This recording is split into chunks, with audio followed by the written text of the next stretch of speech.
பாய் கூட எனக்கு தேவையில்லைப்பா, எங்கனாலும் படுப்பேன். தூங்கணும்னு நினைச்சிட்டா எனக்கு கனவு வராது. நமக்கு கனவு வராம இருக்கா? கனவுல கூட நம்ம அங்கே போய் அதை வேண்டோம், இங்க போய் இதை வேண்டோம், இந்த சாமியை சுத்துறோம், அந்த சாமியை சுத்துறோம். ஆனா பொக்கோஜு தூங்குறப்ப எந்த ஒரு சலனமும் இல்லாமல், எந்த ஒரு நினைவும் இல்லாமல், நினைவுகளுக்கு பூட்டு போட்டு விட்டு தூங்குகிறார், சமமாக தூங்குகிறார். அது சரி, இறைவனை கும்பிடும் போது எல்லாரும் கும்பிடத்தானே செய்கிறோம். அதற்கு பொக்கோஜு அழகாக சொன்னார். அன்பர்களே, இது கூட இன்றைய உங்களுடைய செய்தியாக இருக்கலாம். பொக்கோஜு அழகாக சொன்னார், நீங்க எல்லாம் கோயிலுக்குள்ள போனா என்ன செய்வீங்க? என்ன செய்வோம் பெருசா? என் பிள்ளை நல்லா இருக்கணும், என் வீட்டுக்கார் நீண்ட ஆயுளோட இருக்கணும், என் பிள்ளை பெரிய வேலைக்கு போகணும், உயர்ந்த இடத்துல கல்யாணம் பண்ணி கொடுக்கணும், நல்ல கணவன் வரணும், பாத்திரம் விளக்குனா பாத்திரம் விளக்கணும், துணியை துவனா துணியை துவைக்கணும், இந்த மாதிரி ஒரு நல்ல கணவர் வரணும், இந்த மாதிரி எனக்கு அது வேணும், இது வேணும், அதை செய்யணும், இதை செய்யணும் அப்படின்னு நமக்கு என்ன வேணுமோ அந்த லிஸ்ட். எப்படி காய்கறி கடைக்கு போனா, மளிகை கடைக்கு போனா சிட்டை போட்டுட்டு போறோம், அதுபோல இறைவனுக்கு முன்பு நிற்கும் போது நாம் இறைவனை காண்பதில்லை. அதற்கு பதிலாக நமக்கு தேவையான சிட்டைகளை அவன் முன் அடுக்கி வைக்கிறோம். பொக்கோஜு என்ன செய்வார்? இறைவனை காணும் போது எல்லாவற்றையும் மறந்து தான் என்ன செய்கிறேன், தனக்குள் என்ன நடக்கிறது, இருக்கிறேனா இல்லையா என்பதை கூட மறந்து அப்படியே இறைவனை மட்டும் கண்ணார கண்டு எல்லாவற்றுக்கும் நன்றி கூறி காதலாகி கசிந்து உருகி கண்ணீர் மல்க நிற்கிறார். அதனால் அவன் துறவி. இளைஞன் அப்படியே மிரண்டு போயிட்டான். ஐயா, இவ்வளவு பெரிய விஷயத்தை ரொம்ப சாதாரணமா நிற்கும் போது நிற்கிறேன், நடக்கும் போது நடக்கிறேன், படுக்கும் போது படுக்கிறேன், இறைவனை தொழும் போது தொழுகிறேன், உண்ணும் போது உண்கிறேன் என்று மிக இயல்பாக சொன்னீர்களே, நீங்கள் தான் இறைவன் அப்படின்னு சொல்லு. அப்போ இறைவனை எப்படி தொழ வேண்டும்? எல்லோரும் தொழுகிறார்கள் இறைவனை. சரியை, கிரியை, யோகம், ஞானம் என்று 4 மார்க்கத்திலே தொழுபவர்கள் சைவர்கள். சரியை அப்படின்னா என்ன? நம்மளை போல் ஆலயத்திற்கு வந்து ஆலயத்திலே சென்று இறைவனை தொழுது நம்மால் இயன்ற உதவிகளை ஆலய திருப்பணிகளுக்கு செய்து உளமாற பணி செய்து இறைவனை தொழுதோமானால் அதற்கு பெயர் சரியை. அப்படி தொழுது அடியடைந்த அன்பர் தான் திரு நாவுக்கரசர் என்று அப்பர் பெருமான். அப்ப கிரியை அப்படின்னா என்ன? கிரியை அப்படின்னா மிக உயர்ந்த குருமார்களிடம் சென்று குரு தீட்சை பெற்று மந்திரங்களை கற்றுக்கொண்டு சைவ சித்தாந்தங்களை செவிமடுத்து திருமுறைகளை ஓதி இறைவனை வாயினால் பாடி மனத்தினால் சிந்திப்பது இந்த கிரியை. இந்த கிரியின் மூலமாக இறைவனை அடைந்தவர் தான் சமய நால்வர்களில் ஒருவரான திரு ஞான சம்பந்தர் என்ற ஆளுடை பிள்ளை. யோகம் என்றால் என்ன?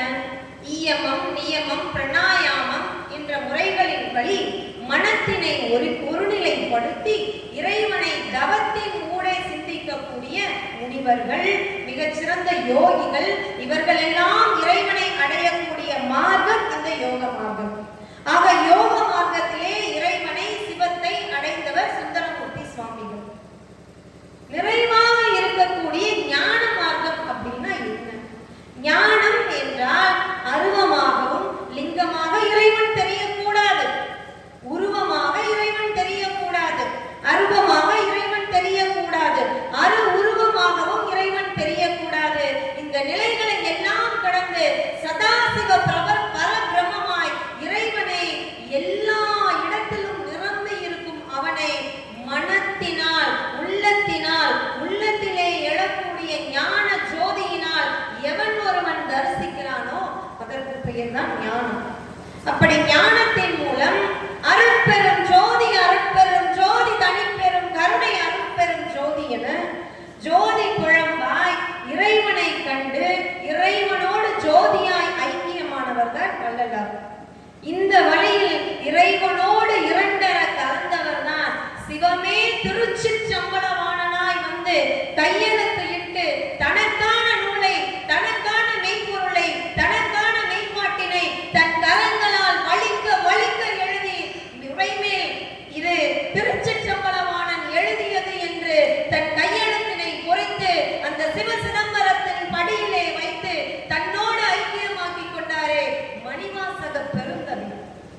இந்த ஞானத்தின் வழியில் தான் இறைவனை அடைந்தான்.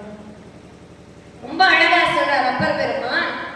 சும்மா வந்துட்டு அப்படிதான் பண்ணோம், இப்படிதான் சாத்திரங்கள் பல பேசும் சழக்கர்கள் கோத்திரமும் குலமும் கொண்டு என் செய்வீர். சாத்திரங்கள் பல பேசும் சலக்கர்கள் கோத்திரமும் குலமும் கொண்டு என் செய்வீர். பாத்திரம் சிவம் என்று பணிதிரே மாத்திரைக்குள் அருளும் மாத்துயிரரே அப்படின்னு சொல்லு. சும்மா சாத்திரம் பேசினால் போதுமா? கோத்திரம் பார்த்தால் போதுமா? இறைவனே இதையெல்லாம் கடந்தவன் தானே. அவனுக்கென்று ஏது சாத்திரம், அவனுக்கென்று ஏது கோத்திரம்? அவன் எல்லோரையும் தன்னுள் அடக்கி கொண்டானே. நீங்கள் ஏன் இன்னும் சாத்திரங்கள் பல பேசி சலங்கராய் திரிகிறீர்கள் என்று கண்ணத்திலே அரைந்து நமக்கெல்லாம் ஞான ஒளி கொடுத்தவர் அவர். அப்போ இறைவனை எப்படி துதிக்க வேண்டும்? ரொம்ப அழகா சொல்றார். சலம் பூவோடு தூபம் மறந்தறியே, தமிழோடு இசை பாடல் மறந்தறியே, நலம் தீங்கிலும் உன்னை மறந்தறியே, உன் நாமம் என் நாவில் மறந்தறியே. நீ மிகப்பெரிய பொற்கோட்டையை கட்ட வேண்டாம், நீ மிகப்பெரிய நெற்கோட்டையை கட்ட வேண்டாம், இது போன்ற கற்கோட்டையை கூட நீ கட்ட வேண்டாம்.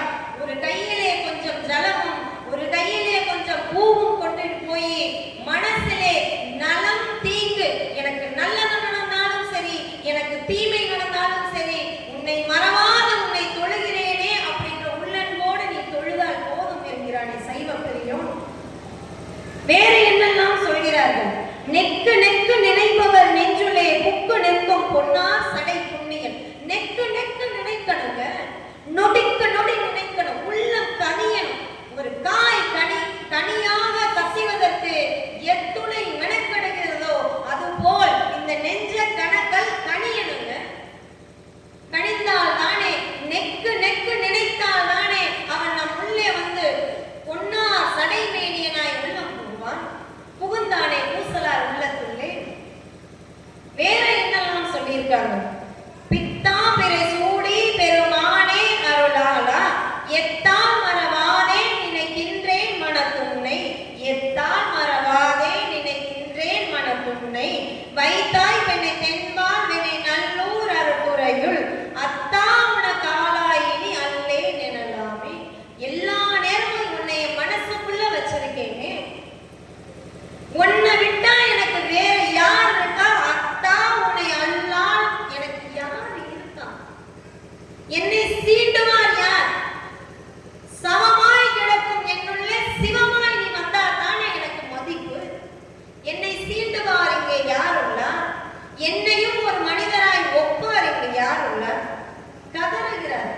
பித்தான்றாரு, அத்தான்றாரு, ஒவ்வொன்னா சொல்றாரு. வேற என்னெல்லாம் சொல்றாரு?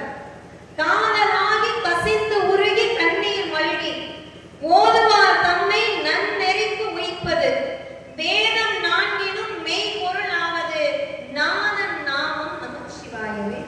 என்னால எதுவும் முடியலங்க, எனக்கு பூ வாங்க காசு இல்ல, நான் கூலி வேலைக்கு போறேன்.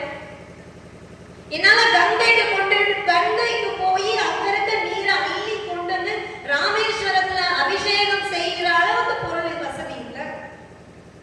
என்ன செய்யலாம்? ஒண்ணும் வேணாம், இருக்கிற இடத்துல உட்காருங்க, செய்யும் தொழிலை அறத்தோடு செய்யுங்க, காதலாகி கசிந்து உருகுங்க, சிவா சிவா சிவா சிவான்னு சொல்லிக்கிட்டே இருங்க. நாம மந்திரம் போல் மிகச்சிறந்த இறைவனை அடையக்கூடிய வழி எதுவுமே கிடையாது.